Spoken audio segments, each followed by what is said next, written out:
Australia. Specifically ang Melbourne. Ngayon, bala ko is pupunta ako sa Brighton Beach. Grabe! Kasi yung nandito sa Google Map, sasakay raw ng papuntang Metro Central Station. Tapos hinahanap ko yung Melbourne Central Station. Tapos hindi ko siya makita. Yan pala nandito sa baba ng mall. Ang hirap hanapin kasi alam ko bababa yun, pero hindi ko alam na sa loob pala dito ng mall yung Melbourne Central Station. Ito, bababa ka dyan. Yan yung escalator. Tapos, ayan. Bali, nasa loob siya ng mall. Tapos, ayan uy, kaya na ilang hours ako dito. Grabe lang. Tapos, yun nga, chinek ko na yung Mikey ko. Okay. Punta na ako sa Flinders Street Railway Station. Nandito ako sa platform 1 ng Melbourne Central Station. Grabe, tapos yung tinatap ko yung card ko dun sa may ticket. Kala ko kasi talagang i-ticket. Yun pala kahit nakaangat siya. So, nakaangat lang talaga. Kasi meron yung time na okay naman siya kapag dinidikit ko, pero kailangan angat pala. Ang weird lang. Yun waiting. Good morning, customer.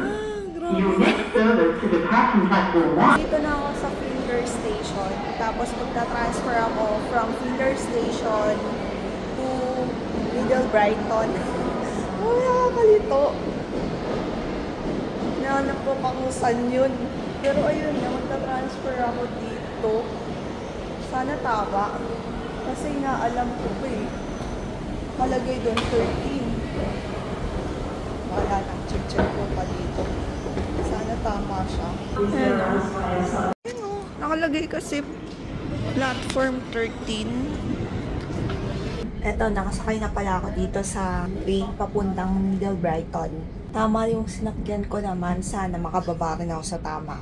Kasi kanina talaga nalampasan ko, hindi ko napansin.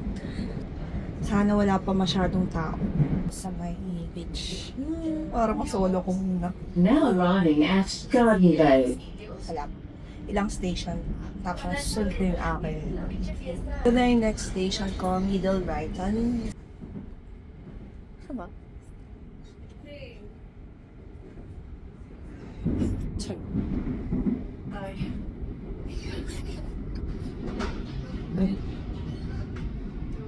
Middle Brighton. Now arriving at Middle Brighton. Ito na. Ayun, sa Middle Brighton. Yung lamig. Pero sakto lang, bahala na. Ito yung damit ko Tapos nag-ponytail pa ako. Para at least, diba, hindi mahangin kapag kunwari nandun na ako. Kasi minsan kapag mahangin kasi yung kuko, epal. Station nila no. Nakakatuwa. 16 minutes walk from dito sa Middle Brighton Station papuntang Brighton Beach. Sana wala pa talaga masyadong tao, pero syempre tourist spot din kaya maraming tao Pero ang daming coffee dito. Parang napansin ang daming coffee dito. Tatry ko mag-coffee dito mamaya. Tapos, ayan. Lakad-lakad lang. Tubo. Kikit.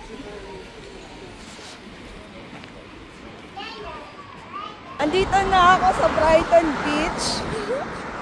Hinahanap ko na lang yung Brighton Beach boxes. Ang ganda Diba? That's Brighton Beach. Bababa ako dito. Grabe, naglakad ako dito lang katao-tao masyado. Yung iba nakasasakyan Pero syempre, eto pala yung Dandy Beach. Ibang klaseng beach pala to. Ayun, yung Dandy Beach. This is the Dandy Beach. Kasi dito, maraming klaseng beach. May mga tawag-tawag sila dito. Tapos, etong bandang napuntahan ko ngayon, Dandy Beach. Nakita ko lang. Kala ko ito na yung Brighton Beach. Pero siguro magkakalapit lang yun. Ayan tsura. Diba? Ayan. Dundee Beach Pavilion. Diba?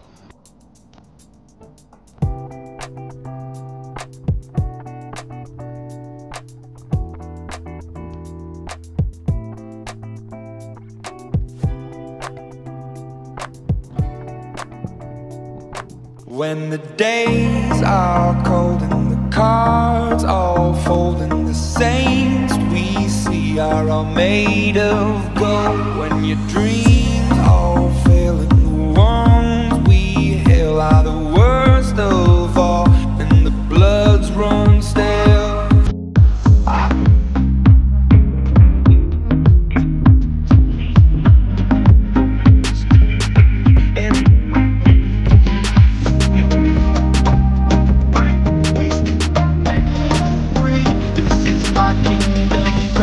This is my kingdom come. When you feel my feet, look into my eyes. It's where my demons hide. It's where my demons hide. Don't get too close. It's dark inside. It's where my demons hide. It's where my demons hide. Hi! So, yeah, Tomomi, I just met her in Brighton Beach. We're here for our lunchtime in Brighton, Seoul, and ordered this flat white coffee and this bubble tea, milk tea, and a strawberry smoothie. So I'm just waiting also for my burger. Something strawberry. And this is milk tea. The flat white coffee.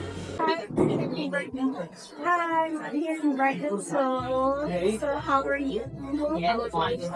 Pretty good here. So we're gonna take a walk here in Brighton, so hello, this is my first time trying the coffee in Melbourne. So this is flat white, recommended by my new friend, Tomomi. Yes. And I'm just gonna try this one, flat white. I'm not really sure what's the taste of it.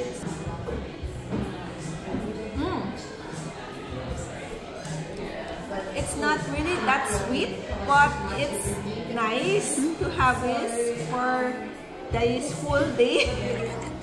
Yeah, it's nice. This is my order now, the burger. I'm not sure, I forgot the name of this burger, but it's like a fried burger, fried crab burger.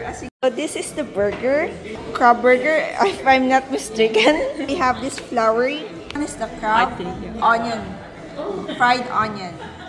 Yeah, so I'm gonna eat this. That's it for today. Bye-bye. Flinders Street Station is one of Melbourne's most iconic landmarks.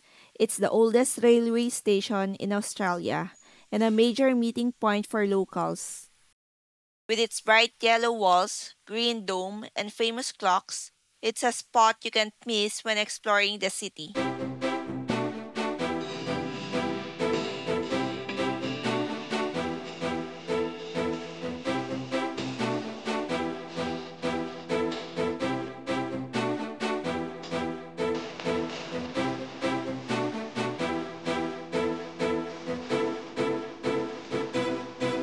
Federation Square is a famous meeting spot in Melbourne. It's known for its modern design, events, and lively atmosphere.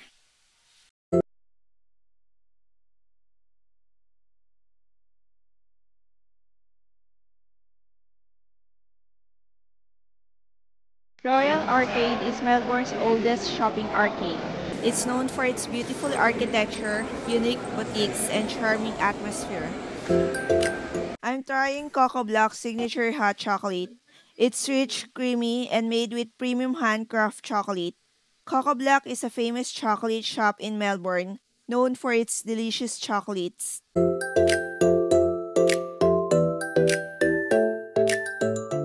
Andito ngayon tayo sa Coco Black Chocolate, and I just ordered their hot chocolate, our signature hot chocolate, this one. Kakatuwa lang kasi there is a coco signature there. Doon natikman ko siya, masarap siya and matamis. So, tara na dito sa Melbourne para matry nyo ang Coco Hot Chocolate. Parating na ako sa may The Village, Melbourne.